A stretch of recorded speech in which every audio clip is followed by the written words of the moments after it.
नमस्कार, स्वागत है आपका इस सीरीज़ में। और आज की सीरीज़ में हम सुनेंगे मुंशी प्रेमचंद द्वारा रचित कर्मभूमि का भाग 6। पिछले भाग में हमने सुना कैसे एक युवती जिसके साथ अंग्रेज़ों ने अन्याय किया वो मुंह छिपाती हुई भागे चली जा रही थी। चलिए सुनते हैं आगे की एक कहानी। सलीम एक क्षण तक युवती की ओर ताकता रहा, फिर स्टिक संभालकर उन तीनों को पीटने लगा। ऐसा जान पड़ता था कि उन्मत्ता हो गया है। डॉक्टर साहब ने पुकारा, क्या करते हो सलीम? इससे क्या फ़ायदा? यह इंसानियत के खिलाफ है कि गिरे हुए पर हाथ उठाया जाए। सलीम ने दम लेकर कहा, मैं एक शैतान को भी जिंदा ना छोड़ूंगा। मुझे फांसी हो जाए कोई गम नहीं। ऐसा सबक देना चाहता हूँ कि फिर किसी बदमाश को इसकी ज़रूरत न हो। फिर मजूरों की तरफ देखकर बोला, तुम इतने आदमी खड़े ताकते रहे और तुमसे कुछ न हो सका? तुम में इतनी गैरत भी नहीं अपनी बहू बेटियों की आबरू की हिफाजत भी कर सकते? समझते होगे कौन हमारी बहू बेटी है। इस देश में जितनी बेटियां हैं, जितनी बहुएं हैं, सब तुम्हारी बहुएं हैं। यह अनर्थ हुआ और तुम कायरों की तरह खड़े ताकते रहे। क्यों सबके सब जाकर मर नहीं गए? सहसा उसे ख्याल आया कि आवेश में आकर इन गरीबों को फटकार बताने की अनाधिकार चेष्टा कर रहा हूँ। वह चुप हो गया और कुछ लज्जित भी हुआ। समीप के एक गांव में बैलगाड़ी मंगाई गई। शांति कुमार को लोगों ने उठाकर उस पर लिटा दिया और गाड़ी चलने को हुई कि डॉक्टर साहब ने चौंक कर पूछा, और उन 3 आदमियों को क्या यहीं छोड़ जाओगे? सलीम ने मस्तक सिकोड़कर कहा, हम उनको लाद कर ले जाने की जिम्मेदारी नहीं रखते। मेरा तो जी चाहता है उन्हें खोद कर दफन कर दूं। आखिर डॉक्टर के बहुत समझाने के बाद सलीम राजी हुआ। तीनों गोरे भी गाड़ी पर लादे गए और गाड़ी चल पड़ी। सबके सब मजदूर अपराधियों की भांति सिर झुकाए कुछ दूर तक गाड़ी के पीछे पीछे चले। डॉक्टर ने उनको बहुत धन्यवाद देकर विदा किया। 9 बजते बजते समीप का रेलवे स्टेशन मिला। इन लोगों ने गोरों को तो वहीं पुलिस के चार्ज में छोड़ दिया और आप डॉक्टर साहब के साथ गाड़ी पर बैठकर घर चले। सलीम और अमर तो ज़रा देर में हंसने बोलने लगे। इस संग्राम की चर्चा करते उनकी जवान न थकती। स्टेशन मास्टर से कहा, गाड़ी में मुसाफिरों से कहा, रास्ते में जो मिला उसी से कहा।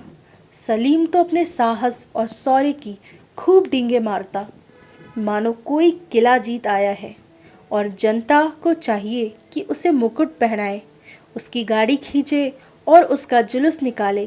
किंतु अमरकांत चुपचाप डॉक्टर साहब के पास बैठा हुआ था। आज के अनुभव ने उसके हृदय पर ऐसी चोट लगाई थी जो कभी न भरेगी। वह मन ही मन इस घटना की व्याख्या कर रहा था।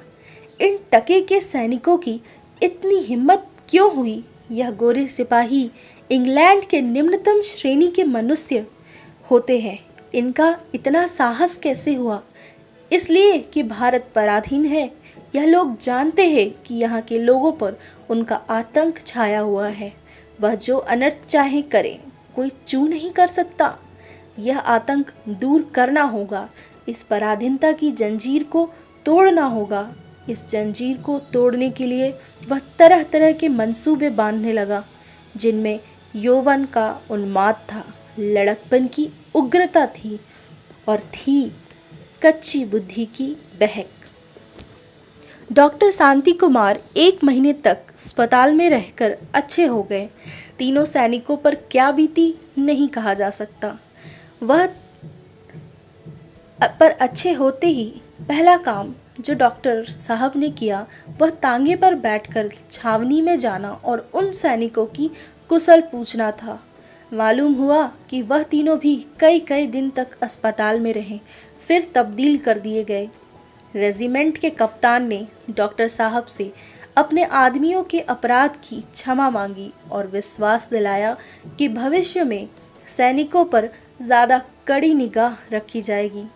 डॉक्टर साहब के इस बीमारी में अमरकांत ने तन मन से उनकी सेवा की। केवल भोजन करने और रेणुका से मिलने के लिए घर जाता, बाकी सारा दिन और सारी रात उन्हीं की सेवा में व्यतीत करता। रेणुका भी 2-3 बार डॉक्टर साहब को देखने गई। इधर से फुर्सत पाते ही अमरकांत कांग्रेसों के काम में ज़्यादा उत्साह से शरीक होने लगा। चंदा देने में तो बस संस्था में उसकी कोई बराबरी न कर सकता। एक बार एक आम जलसे में वह ऐसी उद्दंडता से बोला कि पुलिस के सुपरिटेंडेंट ने लाला समरकांत को बुलाकर लड़के को संभालने की चेतावनी तक दे डाली। अमरकांत पर अब इसका किसका शासन है वह खुद समझते थे। इधर बेटे से वह स्नेह करने लगे थे। हर महीने पढ़ाई का खर्च देना पड़ता था, तब उसका स्कूल जाना उन्हें जहर लगता। काम में लगाना चाहते और उसके काम न करने पर बिगड़ते थे। अब पढ़ाई का खर्च कुछ न देना पड़ता, इसलिए कुछ न बोलते, बल्कि कभी कभी संदूक की कुंजी न मिलने या उठकर संदूक खोलने के कष्ट से बचने के लिए बेटे से रुपए उधार ले लिया करते। अमरकांत न मांगता न वह देते। सुखदा का प्रसव काल समीप आता जाता। उसका मुख पीला पड़ गया था। भोजन बहुत कम करती और हंसती बोलती भी बहुत कम थी। वह तरह तरह के दुस्वप्न देखती रहती। इससे चिंता और भी सशंकित रहता था। रेणुका ने जनन संबंधी कई पुस्तकें उसको मंगा दी थी। इन्हें पढ़कर वह और भी चिंतित रहती थी। शिशु की कल्पना से चिता में एक गर्वमय उल्लास होता था, पर इसके साथ ही हृदय में कंपन भी होता था। न जाने क्या होगा। उस दिन संध्या समय अमरकांत उसके पास आया और तो वह जल उठी। तीक्ष्ण नेत्रों से देखकर बोला, तुम मुझे थोड़ी सी संख्या क्यों नहीं दे देते? तुम्हारा गला भी छूट जाए, मैं भी जंजाल से मुक्त हो जाऊं। अमर ने इन दिनों आदर्श पति का रूप धारण किया हुआ था। रूप ज्योति से चमकती हुई सुखदा आंखों को उन्मत्ता करती थी, पर मातृत्व के भार से लदी हुई यह पीले मुख वाली रोगिणी उसके हृदय को ज्योति से भर देती थी। वह उसके पास बैठा हुआ उसके रूखे केसों और सूखे हाथों से खेला करता। उसे इस दशा में लाने का अपराधी वह है, इसलिए इस भार को सहस बनाने के लिए वह सुखदा का मुंह जोता रहता। सुखदा उससे कुछ फरमाइश करे, यही इन दिनों उसकी सबसे बड़ी कामना थी। वह एक बार स्वर्ग के तारे तोड़ लाने पर भी उताई हो जाता। बराबर उससे अच्छी अच्छी किताबें सुनाकर उसे प्रसन्न करने का प्रयत्न करता रहता।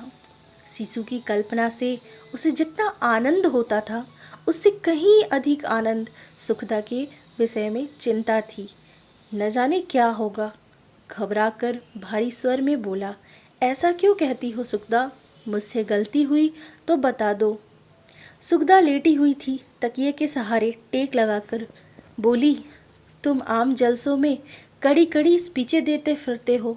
इसके सिवा और क्या मतलब है कि तुम पकड़े जाओ और अपने साथ घर को भी ले डूबो। दादा से पुलिस के किसी बड़े अफसर ने कहा है, तुम उनकी कुछ मदद तो करते नहीं, उल्टे और उनके किए कराए को धूल में मिलाने को तुले बैठे हो। तो मैं तो आप ही अपनी जान से मर रही हूँ। उस पर तुम्हारी यह चाल और भी मारे डालती है। महीने भर डॉक्टर साहब के पीछे हलकान हुए, उधर से छुट्टी मिली तो यह पचड़ा ले बैठे। क्या तुमसे शांतिपूर्वक नहीं बैठा जाता? तुम अपने मालिक नहीं हो कि जिस राह चाहो जाओ। तुम्हारे पाँव में बेड़ियाँ हैं, क्या अब भी तुम्हारी आंखें नहीं खुलती? अमरकांत ने अपनी सफाई दी। मैंने तो कोई ऐसी स्पीच नहीं दी जो कड़ी कही जा सके। तो दादा झूठ कहते थे।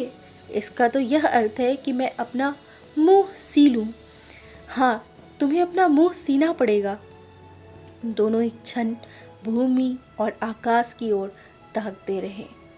अमरकांत परास्त होकर कहा, अच्छी बात है, आज से अपना मुंह सी लूँगा। फिर तुम्हारे सामने ऐसी शिकायत आए तो मेरे कान पकड़ना।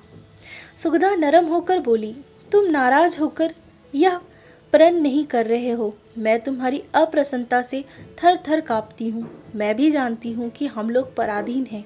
पराधीनता मुझे भी उतनी ही अखरती है जितनी तुम्हें। हमारे पाँवों में तो दोहरी बेड़ियाँ हैं, समाज की अलग, सरकार की अलग, लेकिन आगे पीछे भी तो देखना होता है।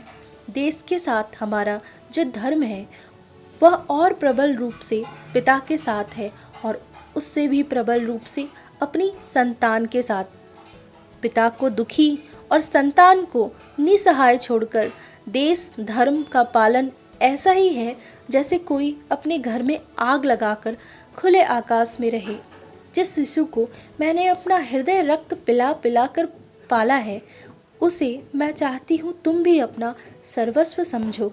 तुम्हारे सारे स्नेह और निष्ठा का मैं एकमात्र उसी को अधिकारी देखना चाहती हूँ। अमरकांत सिर झुकाए यह उपदेश सुनता रहा। उसकी आत्मा लज्जित थी और उसे धिक्कार रही थी। उसने सुखदा और शिशु दोनों के साथ अन्याय किया था। शिशु का कल्पना चित्र उसी आंखों में खिंच गया। वह नवनीत सा कोमल शिशु उसकी गोद में खेल रहा था। उसकी संपूर्ण चेतना इसी कल्पना में मग्न हो गई। दीवार पर शिशु कृष्ण का एक सुंदर चित्र लटक रहा था। उस चित्र में आज उसे जितना मार्मिक आनंद हुआ उतना और कभी ना हुआ था। उसकी आंखें सजल हो गईं।